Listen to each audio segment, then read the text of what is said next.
Hello, my name is Jacklyn Lane, and we're here with What I Wish I Knew, episode 6.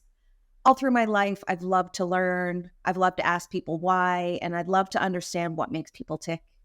And at Vericent, we're all about digging into what industry leaders can share with us, and really with you, that we heard that you care about and that you want to know more about.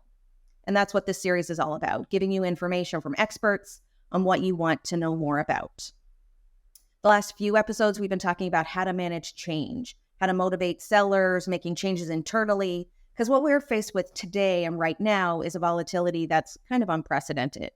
We're hearing our customers say that there's a pivot from revenue at any cost to balanced, sustainable revenue. And today I am joined by Sam Cockerill. He is the Chief Commercial Officer at SAMA, this super cool executive coaching platform.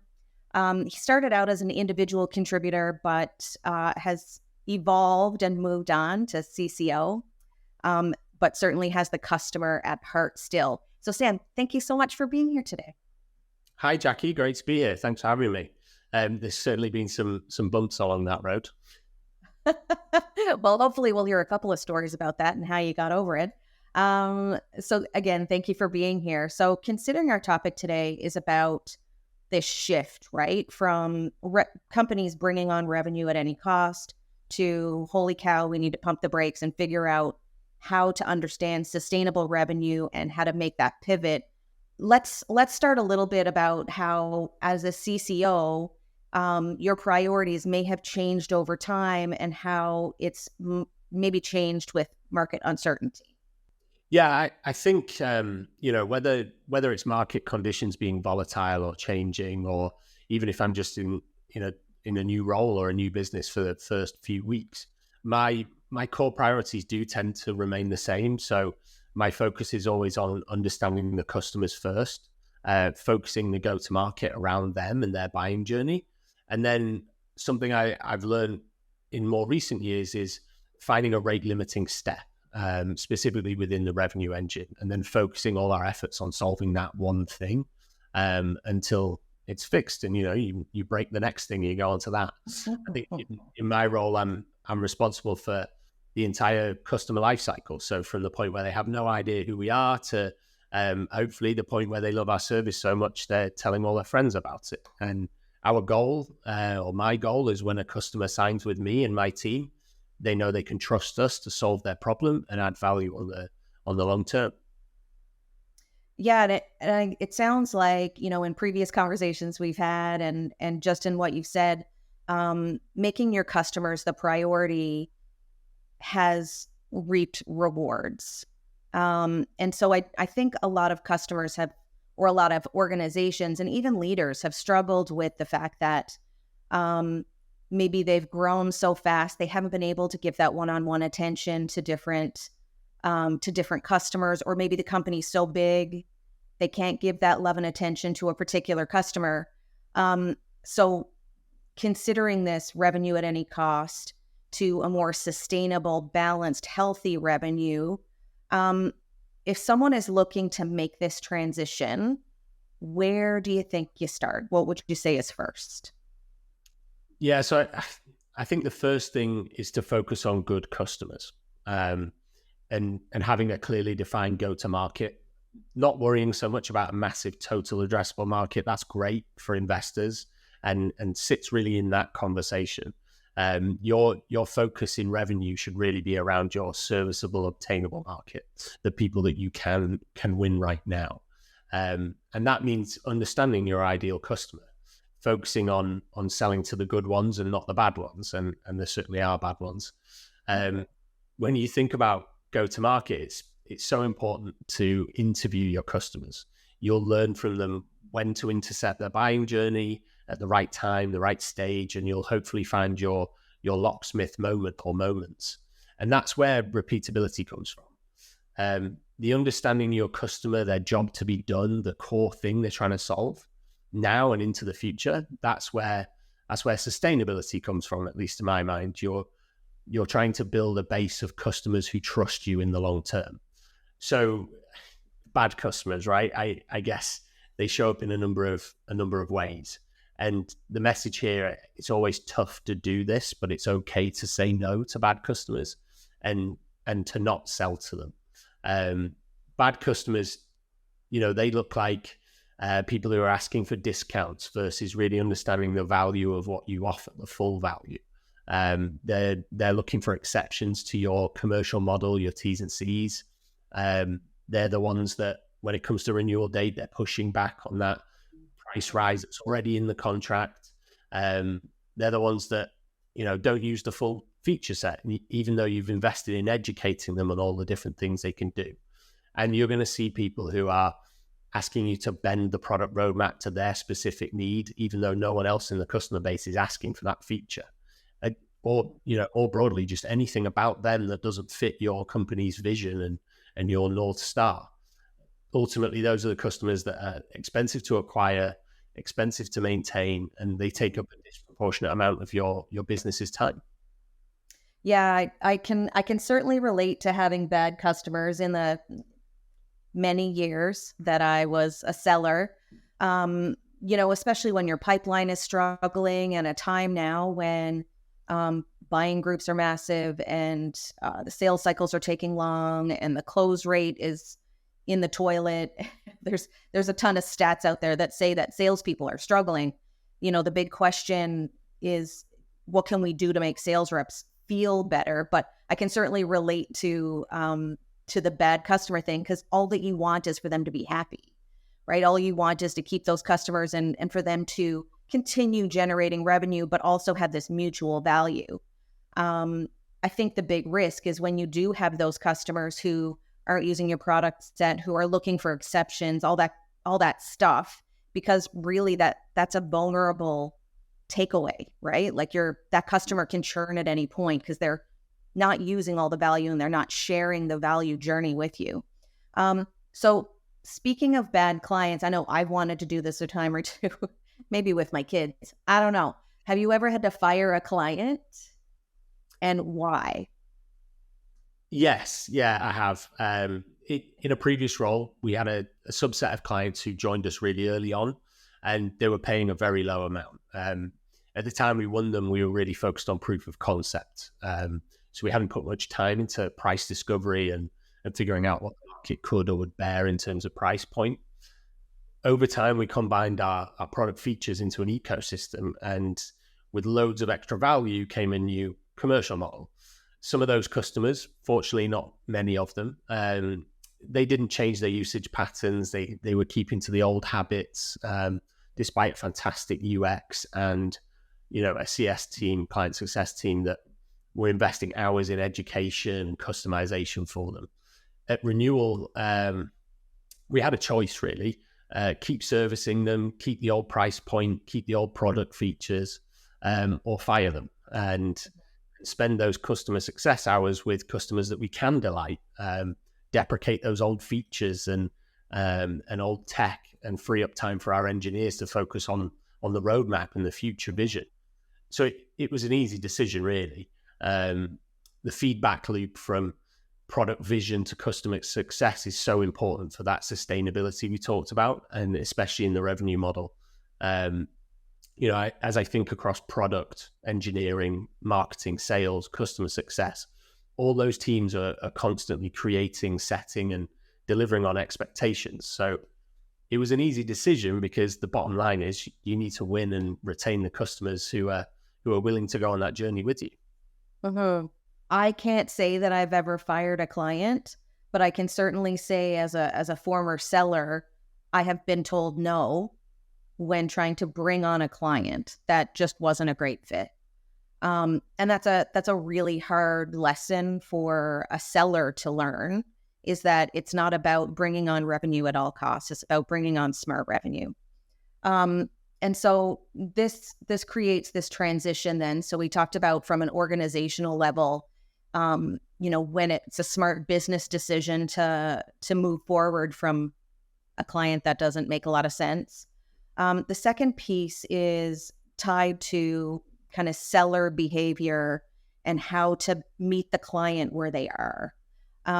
We talked a little bit earlier about this locksmith moment. And when we were chatting about this in previous conversations, this was kind of an aha moment for me. And it's a different way to look at something that's been in sales training for many years. Tell me a little bit about the first time you heard about a locksmith moment, why it hit home for you, and why do you think it's relevant when we look at ways to grow sustainably? Yeah. So a locksmith moment is kind of a story of business genius, if you like, and it's told by Matt Lerner and the team at System.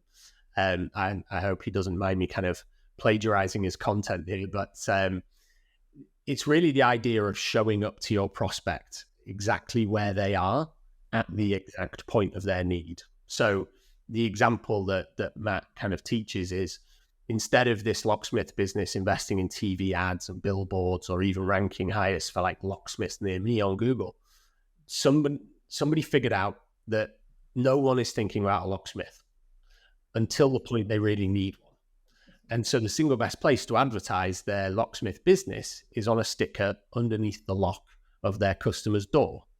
And I love this because it's such a great example of knowing your customer and the exact right time to show up for them. I think how that relates to sellers and revenue leaders is in terms of the customer's job to be done. So some people might be familiar, others not, but it's originally a product design philosophy, if you like. But sales can adopt this to understand what exactly their customer need and what they're trying to solve, and to help you position your solution for them. So the way to think about jobs to be done is kind of like, if somebody goes into a hardware store and they go to buy a drill, they don't want to buy that drill. Nobody wants a power tool just to have one. They really wanted to put a 5mm hole in their wall. And I would wager most people don't want just a hole in the wall. They're trying to hang something, right? Maybe a picture. And maybe that's because 3 months ago, they promised their partner that they would hang that picture and they still haven't done it, right? So those people are hiring a drill to do the job of fulfilling that promise to their partner. And so that's what sellers need to really dig into, is what are the customer's jobs and their promises. And I think, more than ever before, it's so important to understand your customer and which features you should focus on if you're at that demonstration phase. And great discovery questions will help you actually disqualify some of those bad prospects out, but they will help you uncover which of those core jobs to be done your buyer is trying to solve, which leaves you more time as a seller to position yourself as a trusted partner, instead of, showing up and showing shiny features and nice to haves that they really don't care about. Yeah. I think about when talking about the shiny features, I constantly am thinking about, when I go car shopping and they show me all the stuff that people stereotypically want to see, like all the knobs and buttons. I'm not going to lie. That stuff is super exciting to me. And I walk out the car dealership every time thinking like, I'm buying this car. It's got all the buttons and it's got all the whistles. But that's not how people buy cars at the end of the day. And it's not how people buy tech at the end of the day. So I think that's an interesting point you make. And it's a different way to look at the same thing we've been trying to tell our sellers this whole time, right? Don't just tell them the 3 features that they've asked about. Understand the job to be done. Like, why are you doing it? What's the catalyst for change here? What differences is going to make to your life? So kind of doing those, like peeling the layers back to understand exactly what the problem is. And I think something interesting you said too is the ability to disqualify clients that just aren't a great fit, right? Like, these are the key value props we have based on, the many clients we service. You don't seem to care about those things. You seem to care about these 3, and 5 other companies do that really well. So like, go talk to those guys. They're cheaper. They can get you up and running faster, and you're going to see value fast. And then when you're ready and you want more, you can come to us. So thanks for that insight. I think it's always a good reminder. And I love the tag locksmith moment. So speaking of sellers, when they're trying to get to you, at the end of the day, people haven't changed. Buyers haven't changed. We're all still people buying from people. The difference is that we've got access to tons and tons of information. And that makes buyers more informed than ever before, and also makes sellers kind of inundated with emails and texts and ads and all the rest. when people are trying to prospect into you as chief commercial officer, what stands out to you? What can a seller do to stand out to you? Yeah, so I think there's kind of two threads in this kind of conversation here. One is outreach, and the other is qualification. So if you think about the outreach, what we're really focused on at the moment is personalization. First impressions really count, right? And the goal of outreach or prospecting, whatever you want to call it, some people get a little bit too focused on thinking the goal is the SQL, or booking that first meeting. Mm-hmm. And it's not, right? It's to start a relationship with your buyer and begin really building that trust.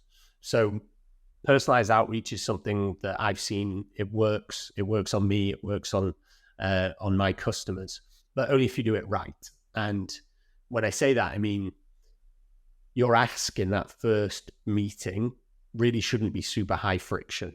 And by that, I mean, if you go from never having spoken to this person to asking for 30 minutes of their time and book a demo as a call to action, that's really high friction versus offering them some piece of content that's super high value, it's ungated, and it's easy for them to consume. There are, I know you like to talk about tools on this series, and there's some great tools out there like Birdie, which combines with LinkedIn and helps you kind of kickstart your personalized message. It scans through the profile and, gets you going in terms of past that blank page terror. But the key here is not to try and do personalization en masse, right? It's a human connection, and the human side of it's so important. So kind of in summary, I think bad personalization looks like, hey, we went to the same uni, you should buy from me. Whereas I once received an email from a company I was aware of. I wasn't really thinking about buying from them, didn't really need their service, but in the subject line of the email, the seller asked me which bar was better in the city that I went to university. And those bars only existed at that time. They don't exist anymore. So they'd gone through a process of research to try and get my attention that showed a lot of care and detail. So I clicked, I was interested. I looked at the email, I booked a meeting with them. I didn't buy with them, but they started that trust relationship from that point. And I think maybe on the qualification side of things, once that SQL is booked or that first meeting is in the diary, the number one thing I coach on is discovery. And I try to instill a disqualification mindset into my team. So what that means is, whether it's a new rep who's really eager to build their pipeline, or maybe it's a tenured rep who's, trying to smooth out a bad patch, or just somebody who's super engaged and, drinking the company Kool-Aid. The classic mistake I see is that those people expect that everyone wants and should buy your product. And the best reps I've had the pleasure of working alongside and coaching are the ones who look for reasons to disqualify deals out of the pipeline. And, often simply asking a customer, like, things seem okay right now. Why go through the pain and the hassle and the cost of changing what you're doing? And if your prospect can articulate why, then great. You've got a deal in the pipeline. If not, disqualify them. Yeah, that's an interesting thing. I can remember doing that a handful of times, and I mean, I think that is a part of building credibility too. It's this, I'm not trying to sell you something you don't need. It sounds like everything's going well. I do love the disqualification mindset. In former sales worlds, the qualify in everything or happy ears can be dangerous and leads to, an inflated pipeline that tends to get stalled at stage 1 or 2, right? Yeah, absolutely. Yeah. So when we talked about the number of different tools and Birdie, the world is abuzz with AI. Everybody wants to talk about AI. Gotten a lot of different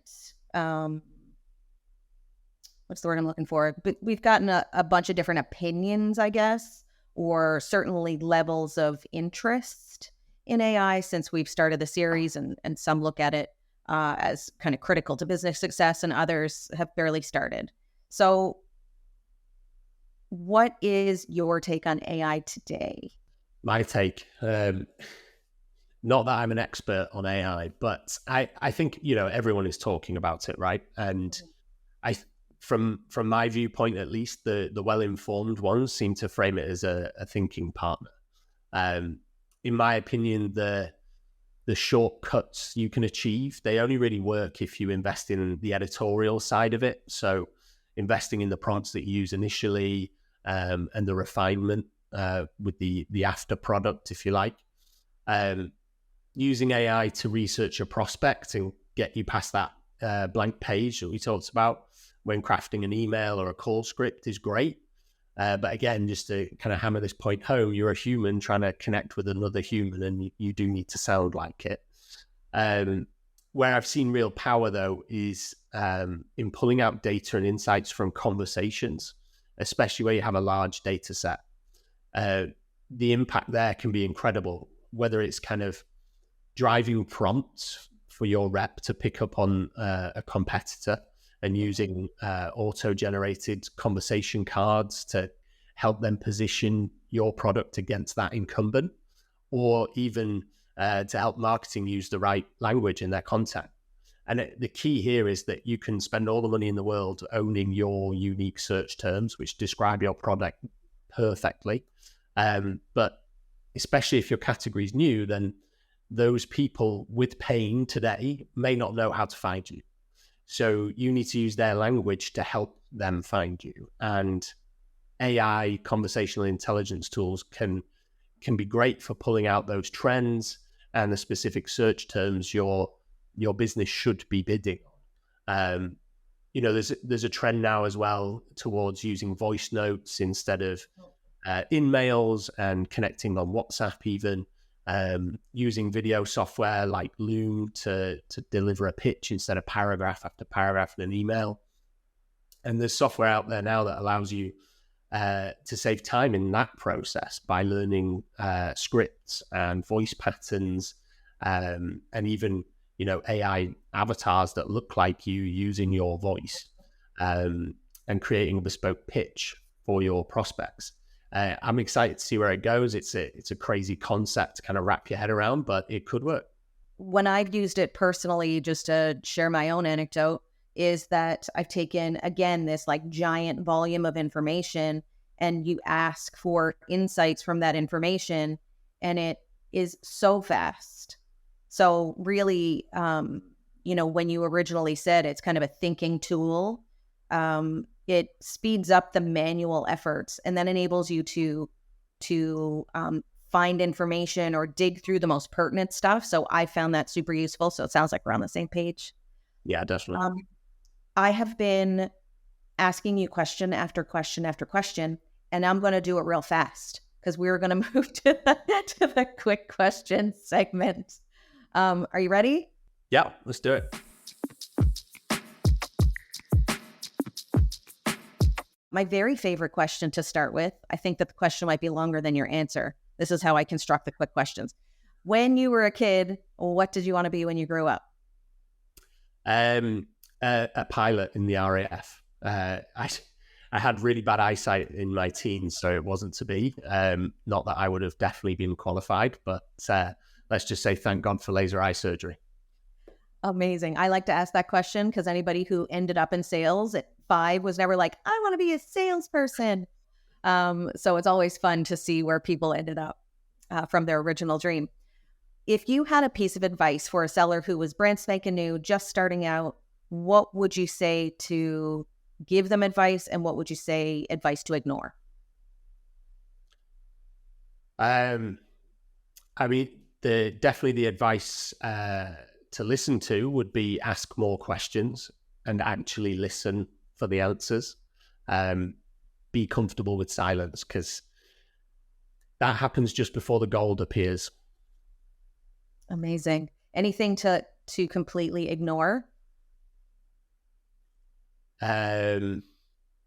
I don't know. Maybe that everyone definitely should buy your product. Oh, that's a good one. The happy ears, the happy ears. Yeah. Do you have a number one follow on LinkedIn?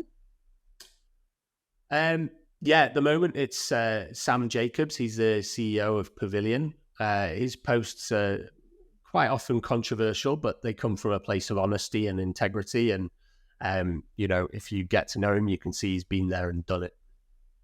Amazing. Thank you. I'll look up Sam Jacobs. Personally, what was your very favorite meal of all time? Ooh, easy one. So that's a Yule board or a Christmas buffet at Bockholmen in Stockholm, Sweden.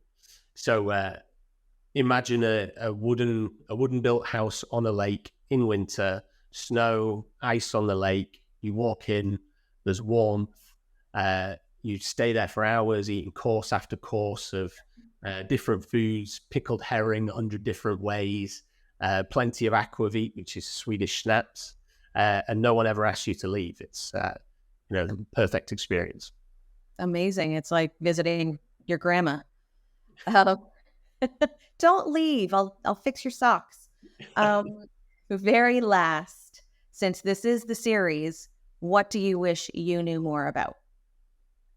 Yeah, you can you probably guess from my answers so far, but the thing I'm obsessed with, the thing I'm kind of always trying to learn more about is our customers, whether it's the current ones or the ones we haven't won yet. I'm focused on what's impacting their decision making, where do they go for advice, what are they trying to solve for, and I guess what are the barriers that are preventing them from doing that. Amazing. And thank you for that. I think that we always need the reminder that even at the most senior level of organizations, the passion for customers is ultimately what drives the customer journeys, customer satisfaction, customer advocacy. We've covered a lot today. I want to say a big, big thank you. I'd say some of the key takeaways in terms of developing sustainable revenue. The first is, from the top level down, be willing to assess the real value of your customer.